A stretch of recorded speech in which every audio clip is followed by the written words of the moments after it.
Tuesday, leg day. Had to jack up the program a whole lot because I was 5 minutes behind this morning. We'll get there. Walked in, all the Smith machines taken up, and in fact, every single one of them had two other people standing around them.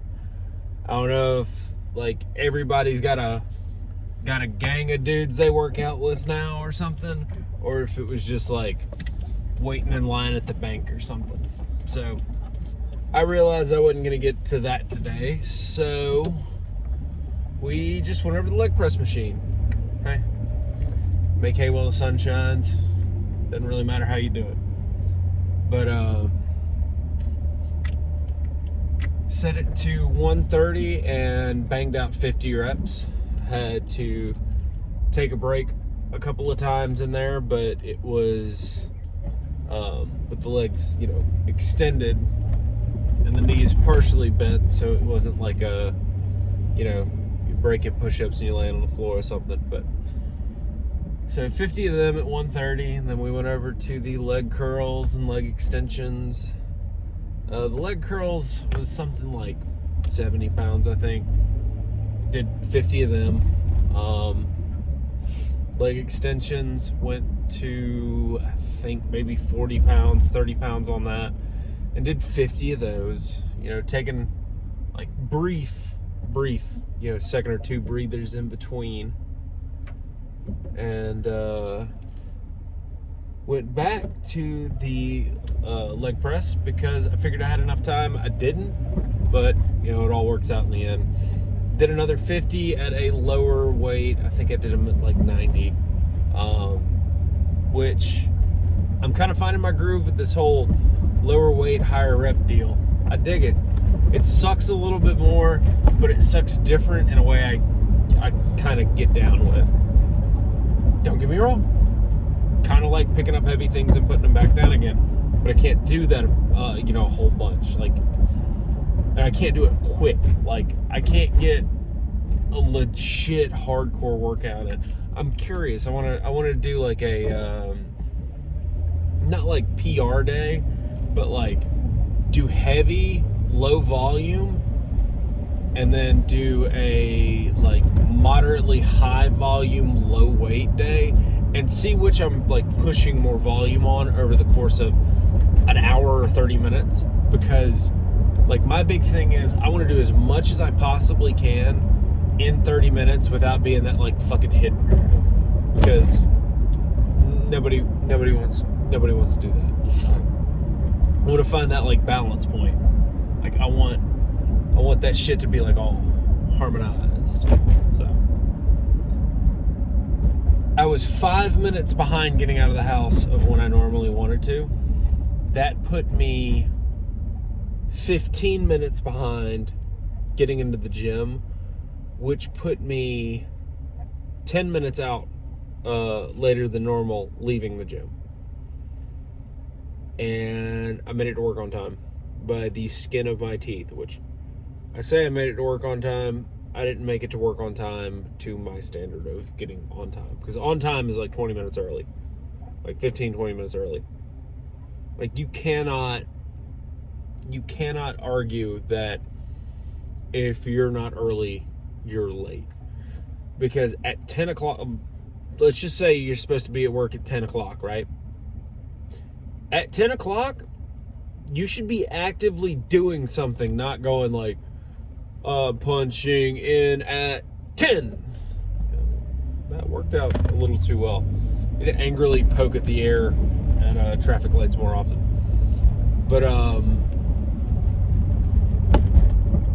woo, that car burning some oil. Got that nice silvery smoke. But, yeah, if you're not a little bit early, you're late, man. You're gonna walk in and have no idea what the fuck's going on for the first 15 minutes. Sit here figuring you don't know which thumb to put in your mouth, the other you don't know which one to put in your ass. You spend 15 minutes just trying to figure out, like, is the building actively on fire? Because I'm not sure. I'm still waking up. Like, you've got to be early, like, in all things. Like, sometimes you can be luckily late. You know, sometimes a voice that you can't hear will say something like, maybe you need to go check the back door one more time and make sure the light in the bathroom's off, and you miss a fucking wreck. Like, that is what it is. But, like, on the whole, you should actively be trying to be early. You should be, like, the first one in, and, like, or at least, if you're not, like, the first one in, just be there before you normally would be there, just a little bit. Just so you're a little bit more put together and you have more of a clue of what's going on. Do that with meetings. Do that with running into people. Like, you know, you gotta go talk to Bill about some stuff. Be a couple of minutes early. Piddle around wherever Bill's, you know, whatever Bill's business is. And he's like, hey man, are you ready? If you are. If not, we can wait 10 more minutes. You're probably going to build a better rapport with somebody because they know you're going to be there. Now, don't do that creepy shit where you just show up to everything an hour early and just fucking hang out. That's not cool. Like, there are extremes, you know, that you can go to. It's like, I was early. Like, dude, you got here a minute before you were supposed to. Like, you're not getting a fucking head pat and a cookie for a minute early. It's like, I was here early. I was here early. Well, like, stupid, you showed up an hour early. Like, there's a middle ground you have to be. But, like, dude, fucking be early. Like, this on time, or I'm gonna be 5 minutes late, fuck all that. You know, if you fail to plan, you're fucking planning to fail, period. And if you can't figure out how to get to work a couple of fucking minutes early, I'm talking 5-10 goddamn minutes, you probably don't tie your boots. You probably just throw your fucking shoes on and let the laces hang, and they're all floppy and loose, and you get blisters and shit because you don't care. That's not a judgment. That's like, just straight up, you just don't care. Again, hey dude, it's fine. You don't give a shit. That's on you. But, like, so many motherfuckers will be real quick to be, well, I'm getting fucking the short end of the stick and blah, blah, blah, blah, blah. And are barely applying the bare minimum. And it's like, well, hey, dude, why don't you show up 10 minutes early? Hey, why don't you give 5 more fucking percent while you're at work? Well, because I don't get paid to blah, blah, blah, blah. Shut the fuck up. Like, those kinds of dudes are fucking useless, and everyone knows it. The guy that's always complaining about having to fucking stay late is always the last goddamn person to show up to work. The person that is complaining about how much they fucking work, I've found, tends to be the bastard that's asking to work more because they suck and they're not getting fucking hours. And then once they don't get their hours, they go, oh, I need more money. I need to get more hours. And then as soon as they start working a fucking extra 10, 15 hours at most, when they're already barely working 20, and that's like their ideal shit, they'll work that extra 15 and be like, oh man, I'm so fucking tired. I've been on my feet for like fucking 5 hours, blah, blah, blah, blah, blah, blah, blah. And it blows me away. But here's the thing. As soon as that shitbag is gone, everybody's going to have to pick up about 20% more effort, but everyone's happier. That, like, 20% more effort will fucking double productivity. You'll have motherfuckers doing that thing called looking for work at work. You know, it's like when you're done with all your tasks and you're standing there and you're itching like a fiend going, man, I'm burning boss's labor. Like, I really need to do something, but like, we fucking took a toothbrush to everything in here. Everything's clean. All the tasks are done. You know, all the widgets and the wadgets and the hoozles and the woozles are built and done and sent out. Like, everything's done. Everything's clean. Like, what do you want me to do, boss? And that's like a fucking awesome problem to have, because you legitimately will, like, you'll get rid of some people and it'll be tough for a little while until everybody gets their fucking stride and figures out how to work with each other again. Like the dudes that are really with it and they really have it, they're gonna fucking work together and they're gonna get after it. And it's gonna suck a little bit. And then it's gonna be fucking awesome because you don't have to listen to, you know, dipshit dairy fucking, I'm tired, I've worked too much, I don't get enough money, I don't make enough hours, everybody's a fucking asshole, everything is everybody else's fault. You know that fucking dude. You know exactly who I'm talking about. Like, I don't know who the fuck I'm talking about. There's 10 of them that I could give their fucking names and addresses and goddamn phone numbers, if we're being honest. Like, I remember those people. I've had to deal with them. You know, and for a very long time, I have been way too slow to fire over the years. And that is a fucking headache of just dealing with a tumor on legs, walking around, fucking sucking everybody's energy down, making everybody fucking irritated, irritable, getting at everybody's, you know, each other's throats. Like, so many problems you'll run around and spot and try to solve and be like, hey guys, look, I know it's fucking hot. We gotta stop being cocksuckers to each other and blah, blah, blah, blah, blah. You know, you'll have to fucking regulate smoking policies because dudes want to get out and get away from this cocksucker and go smoke. Well, you got 10 dudes trying to rotate out and smoke. Nobody's checking the clock out or anything like that.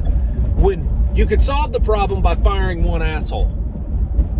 Like 90% of your like staffing issues you can solve by firing one asshole. And if you're not, let's say 90, like for the most part, everybody's perfect. Fire the guy on the fucking bottom. Because that's the anchor. If you have a group of people, no matter what, somebody's going to be on the bottom of the list. And you've got to get rid of that person. Because odds are they're a fucking tumor. But if they're not a tumor, they really are wasting your money. Look, I'm not saying just be like, walk up to him and you go, hey, get the fuck out, you suck. Like, try and find him something else. Have a relationship with somebody and be like, hey, look, I got a guy. He's a fair enough performer, but I've just got to make some cuts on my team. I don't want to make this until I can at least make sure he's got another opportunity somewhere else. And then you can go, hey, look, Bill, I love you, but we got to part ways. Like, we're moving to a level, and give them the benefit of actually making sure that the person on the bottom deserves to go. We're done talking about the obvious fucking dead weight. We're now talking about like people that are the bottom of your performance bracket. Because again, somebody's got to be at the bottom. But give them the diligence and the care and the common human fucking decency of making sure you've given them every opportunity to succeed. And hey, look, sometimes you just have to excel elsewhere. It's, you know, it is what it is. Like, not every plant can grow in fucking full sun. You can start them in full sun, but they really thrive in that partial shade. And sometimes you got to say, hey, look, we're a full sun plot. You need to go find a garden shade, you know, or a shaded garden. Like, off yonder with you, sir. It was good having you. But you got to give them every opportunity to prove you wrong that you think that they're a bottom performer. And if you do that, and then you come to the conclusion of they got to go, do the right thing.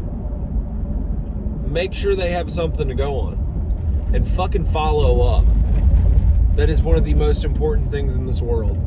Is if you've got somebody that you fostered and tried to help make a leader and help make them better, check your work. Check on them fucking 6 months, a year, I don't know, fucking 2 years down the line. Shoot them a text message even though it's been 5 or 6 years. Be like, hey man, thought about you today. Just figured I'd see what you're up to in life. Well, We stumbled down a rabbit trail. I had a little bit of fun. I hope you guys did too. Tomorrow, I think we're just gonna do a whole bunch of squats and old school compound lifts. But in the meantime, you bad motherfuckers have a good night. Get some goddamn sleep. And if it's in the morning, hey, grab your fucking day by the throat and shake that thing for all it's worth and get every cent out of its pocket. Pew!